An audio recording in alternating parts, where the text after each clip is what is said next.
बहनों ने भाई की कलाई से प्यार बांधा है, प्यार के दो तार से संसार बांधा है, रेशम की डोरी से, रेशम की डोरी से, रेशम की डोरी। नमस्कार, स्वागत है आप सभी का हमारे इस खास प्रोग्राम में। मैं हूं आपके साथ सुनील चौहान। रक्षाबंधन एक ऐसा पावन त्योहार जो भाई बहन के प्यार को दर्शाता है। रक्षा के बंधन के दिन हम लोग बहुत हर्षोल्लास के साथ इस त्योहार को मनाते हैं। भाई बहन को गिफ्ट देता है और बहनें भाइयों को राखी बांधती हैं। आज इस त्योहार को लेकर बताएंगे कि राशि के अनुसार से आपको किस रंग की राखी बांधनी है अपने भाई को, जिसके उसके जीवन में खुशहाली आए। साथ ही साथ आपको बताया जाएगा कि रक्षाबंधन क्यों बनाया जाता है, क्या इस बार भद्रा लगी है और भद्रा में क्या शुभ काम करना निषेध होता है। बहुत सारी अचूक बातें बताई जाएंगी। इन सारी बातों पर चर्चा करने के लिए हमारे साथ ज्योतिषाचार्य दीपक जी हैं। अभिनंदन है दीपक जी, आपको बताएंगे, समझाएंगे, लेकिन उससे पहले आप एक छोटी सी रिपोर्ट देखिए। आया राखी का त्योहार, बहनें भाई की कलाई पर बांध रही हैं राखी। क्या इस बार भद्रा लग रही है रक्षाबंधन पर? रक्षाबंधन का क्या है पौराणिक महत्व? रंगों और राशियों का क्या है कनेक्शन? कैसे शुरू हुआ रक्षाबंधन का पर्व? भैया मेरी छोटी बहन को न भुलाना, भैया मेरे।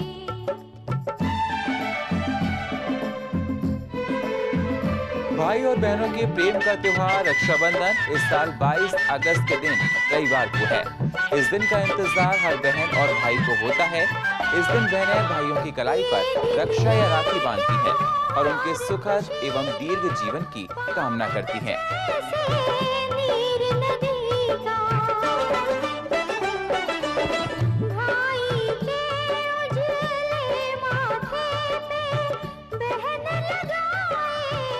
भाई भी जीवन पर बहन के हर सुख और दुख में शामिल होने और उनकी सुरक्षा का वचन देते हैं। रक्षाबंधन के दिन राखी शुभ मुहूर्त में बांधी जाती है। इससे जुड़ी हुई कई ऐसी बातें हैं जिनका विशेष ध्यान रखना बेहद जरूरी होता है।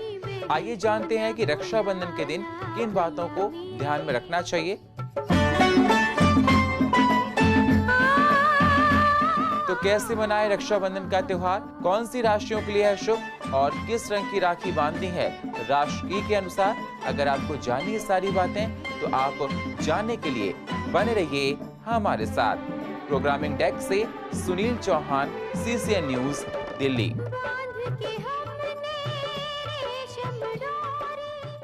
तो जैसा आपने रिपोर्ट में देखा और जानने की कोशिश की कि कहीं ना कहीं ये त्योहार हम सबके बीच में प्रेम लेकर आता है।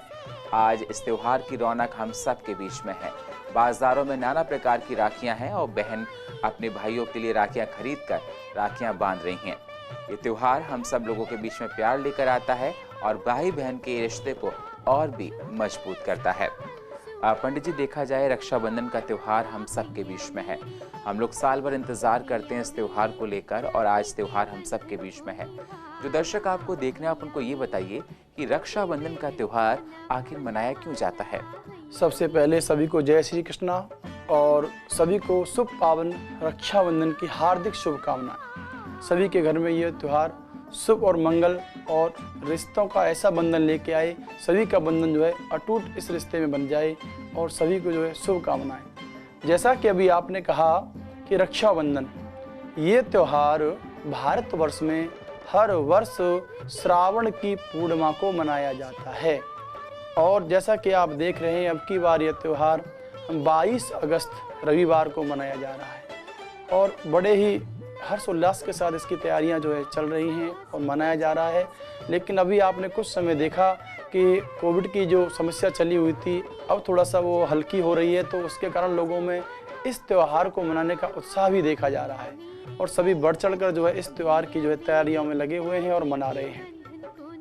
ये त्यौहार आप शब्द से ही जान सकते हैं कि रक्षाबंधन अर्थात ऐसा बंधन जिससे रक्षा हो, रक्षा की जाए ऐसा बंधन, और ये कई प्रकार से की जा सकती है रक्षा। तो इस त्यौहार को वैसे पौराणिक कथाओं के अनुसार तो इस भारतवर्ष में देवता और दानवों के युद्ध से प्रारंभ किया जाता है तो पहले समय की बात है कि एक बार राक्षस और देवताओं में जो है युद्ध हुआ, तो राक्षसों ने जो है इंद्र से सारी शक्तियां और स्वर्ग वगैरह को छीन लिया और अपना आधिपत्य जो यहाँ पर स्थापित कर दिया। अब आधिपत्य स्थापित हो गया, इंद्र की सारी शक्तियां चली गईं, तो इंद्र देवता परेशान होकर के अपनी पत्नी इंद्राणी के साथ जो है भगवान ब्रह्मा के पास गए और उनसे जाकर के पूछा कि हे ब्रह्मदेव, हे विष्णु महेश देव, आप हमें कोई ऐसा कुछ शक्ति प्रदान करें, आशीर्वाद दें, जिससे हम अपना सब कुछ खोया हुआ दोबारा पुनः प्राप्त कर सकें। तो ब्रह्मा ने कहा कि भाई ठीक है, आप ऐसा करो, गुरु जी के पास जाओ। तो फिर वो बृहस्पति भगवान के पास गए। तो बृहस्पति भगवान देवताओं के गुरु हैं, उन्होंने उनको आदेश दिया कि आप ब्राह्मणों के पास जाओ। तो इंद्र और इंद्राणी जो है ब्राह्मणों के पास गए, उन्होंने प्रार्थना की। तो सभी ब्राह्मणों ने मंत्र से अभिमंत्रित करके एक रक्षा सूत्र दिया और इंद्राणी ने उस रक्षा सूत्र को ब्राह्मणों से लेकर के और इंद्र के हाथ पर बांध दिया। उस दिन जो है पूर्णिमा का दिन था, श्रावण की पूर्णिमा थी। तो उस दिन से यह रक्षाबंधन का पवित्र त्योहार जो है प्रारंभ हो गया। हालांकि एक पत्नी ने और पति को ये रक्षा सूत्र को बांधा था, लेकिन भारतवर्ष में धीरे धीरे समय के अनुसार जो है प्रथाएं बदलती रहती हैं, बदल गई। और आज का जो ये समय है, एक भाई अपने बहन से राखी बंधवाता है और ये रक्षाबंधन के रूप में मनाया जाता है। उस रक्षा सूत्र से इंद्र जो है बली हो गया, बलवान हो गया और उसने फिर दोबारा राक्षसों से युद्ध किया और उस युद्ध में राक्षसों को पराजय करके, उनको हरा करके और जो अपनी खोई हुई शक्ति थी उसको पुनः अर्जित किया। उसी दिन से ये पवित्र रक्षाबंधन का त्योहार मनाया जाता है। बिल्कुल, आपने बहुत अच्छे से बताया किस प्रकार से त्योहार मनाया जाता है और कब से आरंभ हुआ, ये कहानी दर्शकों को बताई। पंडित जी, मैं आपसे जानना चाहता हूँ कि रक्षाबंधन का, राखी का शुभ मुहूर्त क्या है और कौन से मंत्र का उच्चारण करना चाहिए जब बहनें भाई को राखी बांधें? जी बहुत सुंदर। देखिए, हर बार आप राखी बांधते हैं, राखी का त्योहार मनाते हैं, तो उसमें विशेष चीज़ें ध्यान रखनी चाहिए। अब की बार का जो शुभ मुहूर्त है, प्रातः काल रविवार को 6:15 से प्रारंभ हो रहा है और संध्याकालीन 5:33 तक शुभ राखी का त्योहार मनाया जाएगा। अर्थात विशेष लंबा समय है, 11 सवा 11 घंटे का टाइम है, यही टाइम बांधने का होता है। इस समय आप बेहिचक होकर के और निर्विघ्नता पूर्वक जो है राखी का त्योहार मना सकते हैं। और बहुत ही सुंदर बात है कि अब की बार जो है काफ़ी लंबा समय है, नहीं आगे आप देखते होंगे कि बीच बीच में समय ऐसा पड़ता था, जैसे राहु काल है, भद्रा का समय है, तो उस समय को त्याग दिया जाता था। लेकिन अब की बार बहुत समय है, तो सभी जो है बड़े हर्ष उल्लास के साथ प्रातः 6:15 बजे से लेकर के 5:33 PM तक रक्षा का जो है त्योहार मनाएं। बिल्कुल, बहुत अच्छी बात आपने बताई है कि रक्षा का जो शुभ मुहूर्त है वो आपने बता दिया। पंडित जी, आपने जिक्र किया भद्रा का, भद्रा के बारे में आपसे जानना चाहता हूँ। कहा जाता है कि भद्रा में शुभ काम निषेध होते हैं, ये भी देखा जाता है कि भद्रा रसातल पर है कि धरातल पर है। मैं आपसे जानना चाहता हूँ कि इस बार भद्रा क्या है और भद्रा अगर है तो कितने बजे तक है? जी बिल्कुल, भद्रा एक ऐसा समय होता है, उस समय में जो है शुभ कार्य करना निषेध माना गया है। अब की बार तो भद्रा का कोई प्रभाव है नहीं, प्रातःकाल तक था तो वो प्रातःकाल में ही जो समाप्त हो जाएगी। उसके बाद जैसे ही 6:15 बजते हैं प्रातःकाल के, तो भद्रा रहित का समय है और भद्रा नहीं है, तो इसलिए बेहिचक होकर के और बेझिझक होकर के आप जो है राखी का त्योहार मनाएं। लेकिन जब भद्रा होती है तो शुभ कार्य करना वर्जित होता है। आपको एक छोटी सी सूक्ष्म मैं आपको कथा बताता हूँ कि भद्रा का क्या परिणाम होता है। भद्रा के समय में ऐसा कहा जाता है कहानियों में, पुराणों में, कि रावण ने भी सर्वगुण संपन्न होते हुए भी गलती से जो है जल्दी में आवेश में आकर के और भद्रा के समय जो है रक्षाबंधन का त्योहार मनाया था और अपनी कलाई पर जो है राखी बंधवा ली थी। तो ऐसा कहा जाता है कि उसी दिन से उसका जो है विनाश का कारण प्रारंभ हो गया और 1 वर्ष के बाद वह दोबारा जो है रक्षाबंधन का त्योहार नहीं मना पाया और अपना सब कुछ उसको खोना पड़ा। तो अर्थात विशेष ध्यान रखिए कि भद्रा के समय, अगर भद्रा होती है तो भद्रा के समय हमें रक्षाबंधन का त्योहार नहीं मनाना चाहिए। बिल्कुल, रक्षाबंधन अगर भद्रा लग रहा हो तो उस समय राखी ना बांधे। आपने रावण का जिक्र किया, पंडित जी मैंने सुना पांचाली के साथ भी ऐसा हुआ था। जी बिल्कुल, पांचाली के साथ भी ऐसा हुआ था और तभी बहुत सारे कष्ट पाए। ये भगवान को सब कुछ ज्ञात है, सब कुछ स्मरण है, लेकिन विनाशकाली विपरीत बुद्धि, जब किसी का समय खराब आने वाला होता है तो वह उल्टे समय पे, गलत समय पे ऐसे कार्य कर लेता है जिसका परिणाम उसे भुगतना पड़ता है। हमें ध्यान रखना चाहिए, तभी तो कहते हैं कि कोई भी कार्य शुभ मुहूर्त में शुभ समय को जान करके करना चाहिए, अर्थात भद्रा का समय त्याग करके रक्षाबंधन का त्यौहार मनाना चाहिए। सबसे पहले पंडित जी मैं जिक्र करना चाहता हूँ मेष राशि की। जी बहुत अच्छे। देखिए, आप सभी दर्शकों को विदित है कि हमारे जो है 12 राशियां होती हैं और 12 राशियों में ही हम सबके नाम चिन्हित किए जाते हैं। किसी का रमेश, किसी का सुरेश, किसी का दिनेश। तो जिसका भी जो नाम है, जो राशि पड़ती है, हम उसी राशि के अनुसार आपको बताएंगे कि उसको रक्षाबंधन दिन वाले किस रंग की राशि जो है बहन के द्वारा हाथ पर बंधवानी है और उसका क्या परिणाम है। जैसे अभी आपने पूछा कि प्रथम राशि हमारी मेष आती है, इसका मंगल स्वामी है, तो प्रथम राशि वाले व्यक्ति को अपनी बहन के द्वारा लाल रंग की जो है रेशमी धागे की राखी जो है बंधवानी चाहिए। उसको बंधवाने से उनके शरीर में, मन में ऊर्जा का संचार होगा और उनके लिए बहुत ही शुभकारी मानी गई है। बिल्कुल, मेष राशि के भाइयों के लिए लाल रंग की राशि आप बता रहे हैं। अगली राशि है वृष राशि। जी, ऐसे ही द्वितीय राशि आती है वृष राशि। तो वृष राशि के जातकों को जो है सफेद रंग की रेशमी धागे की राखी जो है बंधवाएं, या सफेद ना उपलब्ध हो सके तो सिल्वर कलर की जो है राखी बंधवाएं। ऐसा करने से उनको जो है ऊर्जा प्रदान होगी। बिल्कुल, सिल्वर या सफेद रंग की राखी बंधवानी है वृष राशि वालों को। पंडित जी, अगली राशि है मिथुन राशि। जी, मिथुन राशि वाले जातकों को विशेष ध्यान रखना है। उनको हरे कलर की राखी बंधवाएं एवं मस्तक पर चंदन का या हल्दी का तिलक अवश्य ही लगवाएं। और तिलक लगवाने के बाद विशेष ध्यान रखा जाए, पहले राखी बांधते समय पहले तिलक किया जाता है और तिलक करने के बाद उस पर अक्षत अवश्य लगवाएं और फिर राखी जो है बंधवाएं, तो उनके लिए बहुत ही फलकारी जो है राखी मानी जाएगी। बिल्कुल, आपने कहा कि अक्षत जरूर लगवाना है। अक्षत से कहते हैं बहुत ही फलदायी मानी जाएगी। अगली राशि है कर्क राशि। जी, अगली राशि कर्क है। तो कर्क राशि के व्यक्तियों को जो है सफेद रंग की जो है राखी बंधवाएं और हल्दी का टीका लगवाएं। हल्दी का टीका लगवाने से, देखो, टीका हमेशा आपने ध्यान दिया होगा कि मस्तिष्क के मध्य में, बीच में लगाया जाता है, वहाँ पर केंद्र बिंदु होता है और वहाँ पर अगर हल्दी का टीका लगाएं तो इनका स्वास्थ्य बहुत ही अच्छा और सरल सरल रहेगा। बिल्कुल, कर्क राशि में अगर हल्दी का टीका लगता है पंडित जी, तो कहते हैं कि स्वास्थ्य लाभ रहेगा और बीमारियां निकट उनके नहीं आएंगी। अगली राशि है सिंह राशि।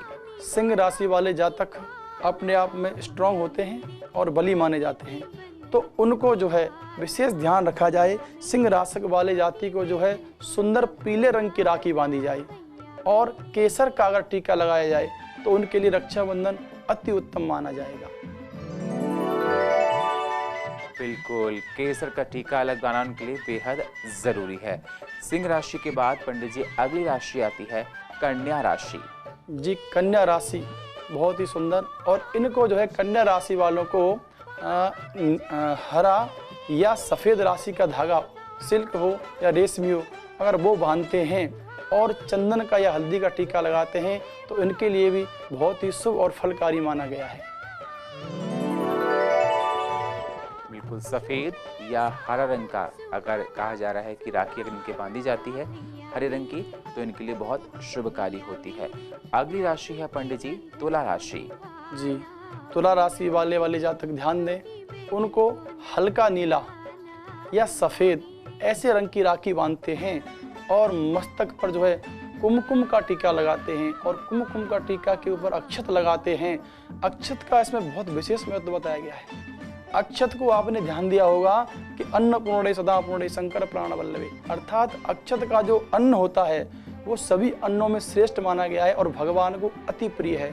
उस अन्न को अगर हम चावल के रूप में, अक्षत के रूप में मस्तक पर लगाते हैं तो हमारे अंदर ऊर्जा प्रदान होती है और ऊपरी शक्ति हमारे ऊपर कोई प्रभाव नहीं करती है, वो विशेष माना गया है। अतः अक्षत अवश्य ही लगाएं। अक्षत कहते हैं कि बहुत शुभकारी होता है और भोले बाबा की पूजा में अक्षत, हर पूजा में अक्षत का इस्तेमाल अधिकतर किया ही जाता है। अगली राशि पंडित जी वृश्चिक राशि है। जी, वृश्चिक राशि वाले जातक जो है गुलाबी रंग एवं लाल रंग की राखी जो है हाथ में बंधवाएं अपनी बहन से, और टीका लगवाएं कुमकुम का, और अक्षत अवश्य ही लगवाएं। और हो सके यथाशक्ति भाव से अपनी बहन को जो है जो भी उनका आपका पॉकेट मनी जो भी आपके पास है वो अवश्य उनको गिफ्ट के रूप में देना चाहिए। बिल्कुल, कुमकुम का तिलक लगाना है और बहन को उपहार स्वरूप कुछ अच्छा दें जिससे जीवन में खुशहाली आए। पंडित जी धनु राशि के लोगों के लिए। जी, धनु राशि वाले जो है पीली राखी जो है हाथ पे बंधवाएं, और विशेष रूप से चंदन को घिस करके और उसमें हल्का सा इत्र मिला करके अगर उसका मस्तक पर जो है टीका लगाते हैं या मस्तक पर थोड़ा सा बड़ा टीका लगाते हैं और ऊपर से अक्षत लगाते हैं तो उनके लिए बहुत ही शुभ परिणाम होंगे और बहुत ही अच्छा परिणाम प्राप्त होगा। बिल्कुल, पीला कलर आपने बताया है खासकर मकर राशि वालों के लिए। पंडित जी अगली राशि है कुंभ राशि। जी, कुंभ राशि वाले 11 नंबर की राशि मानी जाती है।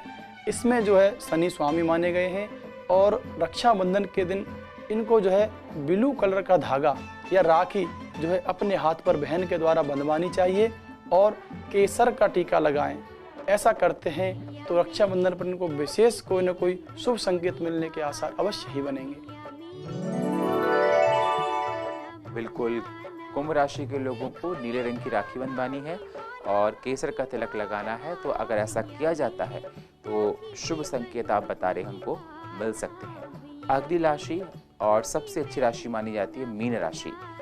जी, मीन राशि द्वादश 12वीं राशि है और मीन राशि के जो है गुरु बृहस्पति स्वयं जो है स्वामी है। अगर आप खुद समझदार हैं कि बृहस्पति स्वामी हैं तो उन राशि वालों को अपने हाथ पर पीले रंग की रेशमी धागे की बड़ी सुंदर राखी बंधवाएं और हल्दी का टीका लगवाएं। हल्दी का टीका लगाने से उनको मस्तिष्क में जो है ऊर्जा का प्रदान होता है और हल्दी अपने आप में एक एंटीबायोटिक होती है। उसका टीका लगाने से उनका तेज प्रसन्न जो है प्रज्वलित होगा और उनको शुभ संकेत मिलेंगे और ये त्यौहार उनके लिए बड़ा ही उत्तम श्रेष्ठ जो है प्रदान होगा। बिल्कुल, येलो कलर उनके लिए बहुत अच्छा है। आपने कहा कि हल्दी एंटीबायोटिक ऑलरेडी होती है, पहले से ही सबको पता है, और अगर उसका तिलक लगता है तो तेज प्रताप होता है उनके अंदर। बहुत बहुत शुक्रिया पंडित जी, आपने इन सारे राशियों के बारे में जिक्र किया, बताया और साथ ही साथ बताया कि इस बार भद्रा नहीं है और अगर है तो अर्ली मॉर्निंग है तो वो उसका इतना वो नहीं रहेगा इफेक्ट। और आपने बताया कि राखी किस रंग की भाइयों को बंधवानी अपनी बहनों से। मैं आपसे एक सवाल और करना चाहता हूँ। हालांकि ये मौका तो बहुत खुशी का है, प्रेम का है, लेकिन पंडित जी देखा जाता है कि बहुत से भाइयों और बहनों में थोड़ा सा मनमुटाव हो जाता है, कोई प्रॉब्लम्स आ जाती हैं। और रक्षाबंधन का त्यौहार एक ऐसा त्यौहार है जो भाई बहन के प्यार का प्रतीक है। मैं आपसे गुजारिश करता हूँ कि जो इस प्रोग्राम को काफ़ी लोग देख रहे हैं, आप उनसे बताइए कि अगर किसी भाई बहन के बीच में मनमुटाव है, कोई गलतफहमी है, तो इस पावन त्यौहार पर वो क्या कर सकते हैं। जी, आपने बहुत अच्छा प्रश्न किया और मैं इसी के बारे में आपको 2 शब्द कहना चाहता हूँ। क्योंकि राखी का त्यौहार ये त्यौहार नहीं, एक अपने आप में विशेष ऊर्जा का संकेत होता है। जो रिश्ते साल भर के अंदर थोड़ा सा खट्टा मीठा बोल करके आपस में जो है मन मुटाव बढ़ जाता है, उस दूरियों को मिटाने के लिए ये राखी का त्यौहार विशेष मायने रखता है। अगर गलती से किसी बहन के द्वारा भाई का अपमान हो जाता है या तिरस्कार हो जाता है या आना जाना आपस में मतभेद हो जाते हैं या भाई का भी ऐसे बहन के साथ हो जाता है, तो उन सब को भुला करके और इस त्यौहार को मनाना चाहिए। बहन को चाहिए विशेष करके, अगर बहन की सामर्थ्यवान है तो बहन आकर के भाई के घर आए, और घर आने से देखो बड़े फायदे होते हैं। माता पिता से मिलना होता है, परिवार से मिलना होता है, पुरानी यादें होती हैं, उनको जाकर के उनकी अनुभूति ली जाए और भाई के हाथ पर जो है रक्षा सूत्र बांधा जाए। और इसका मंत्र मैं बताना भूल गया, आपको बता रहा हूँ कि बड़ा ही सुंदर मंत्र है। जो है मंत्र का उच्चारण किया जाए, ये न बंधो बलि राजा दानवेंद्रो महाबला तेन त्वं प्रतिबंधनामि रक्षे माचल। इस मंत्र से बोल करके भाई को रक्षा सूत्र बांध देते हैं। तो भाई के जो है रक्षा सूत्र बंधने से भाई का भी दायित्व बनता है कि वो जीवन में जो है बहन की रक्षा करे। अब करे किस प्रकार ये उसके ऊपर निर्भर करता है, तन से, मन से या धन से, जैसे भी कर सकता है। एक भाई को वचन लेना चाहिए कि मैं अपनी बहन की जीवन में रक्षा करूंगा। ऐसा अगर दोनों तरफ से जो आगे बढ़ाया जाता है तो जीवन में उनका रिश्ता अटूट बन जाता है और फिर ऐसे रिश्ते को सुंदर रक्षाबंधन का ही नाम दिया जा सकता है। इसलिए भाई पे समय है तो भाई बहन के जाए, अगर बहन पे समय है तो वो भाई के आए। आपस में मन मुटाव भूल करके दोनों को आपस में आगे पहल करनी चाहिए। बहुत अच्छी बात बताई और हम यही चाहते हैं इस मंच से कि हर भाई बहन के बीच में प्यार बना रहे, क्योंकि भाई बहन से अमूल रिश्ता कोई नहीं होता। बहुत ही सुंदर रिश्ता है, परिवार की मजबूती होती है और जीवन में अपार खुशियाँ आती हैं। बहुत बहुत शुक्रिया पंडित जी, आप हमारे इस मंच पर आए और इस शुभ बेला पर, इतने पावन दिन पर आपने दर्शकों को बहुत सी महत्वपूर्ण बातें बताई। चलते चलते मैं आपसे कहना चाहता हूँ कि अगर आप दर्शकों को कुछ देना चाहते हैं तो आप कह सकते हैं। जी बिल्कुल, इस भारतवर्ष में कोई भी त्यौहार मनाया जाता है, हर त्यौहार के पीछे कोई न कोई वजह अवश्य होती है। जैसे होली का त्यौहार मनाते हैं गिले शिकवा भूल करके, ऐसे ही ये रक्षाबंधन है। मैं आपको विशेष वही बात कहना चाहता हूँ कि रक्षाबंधन ऐसा नहीं कि भाई बहन की ही रक्षा करे, अगर बहन सामर्थ्यवान है तो भाई की भी रक्षा करना चाहती है तो कर सकती है। आपस में मिलकर के चलना, सहमति से चलना, जीवन को प्रसन्नता से जीना, वही सबसे बड़ा बंधन कहलाता है। तो सभी मिलकर के रहें और अपना ध्यान रखें। सभी को पुनः जो है रक्षाबंधन की हार्दिक शुभकामनाएं। जय श्री कृष्ण। तो देखा आपने, पंडित जी ने आपको बताया, समझाया कि पावन बेला हम सबके बीच में है। ये शुभ अवसर हाथों से निकल ना जाए, इसलिए इस त्योहार को बहुत ही प्यार से, श्रद्धा से मनाएं। हम चाहते हैं कि हर किसी के जीवन में अपार खुशियां आएँ। वैसे भी हम लोग महामारी की वजह से बहुत परेशान रह रहे हैं और पिछले 1.5 साल से आप लोगों को पता है कि कोविड ने वैसे भी लाइफस्टाइल को बहुत ख़राब कर रखा है। अपने से मिल नहीं पाते हैं, आना जाना नहीं हो पाता है। अब पहले से ग्राफ तो कम हुआ है, लेकिन फिर भी एहतियात हमको बरतनी है त्यौहार को मनाते समय। इसलिए भाई बहन का प्यार अमर बना रहे, हर किसी का जीवन में अपार खुशियाँ आएँ, हर किसी के भाई और बहन में प्यार बना रहे। कोई गिले शिकवे हैं तो उनको भूल जाएं। यही इस मंच से हम लोग दुआ करते हैं। और आपने इस प्रोग्राम के माध्यम से जाना होगा कि किस राशि के लोगों को किस रंग की राखी बांधनी है, ये पंडित जी ने आपको सब कुछ बता दिया है। और फिलहाल हमारे इस खास प्रोग्राम में इतना ही। बाकी खबरों के लिए आप बने रहिए CCN के साथ। तब तक के लिए नमस्कार। बहनों ने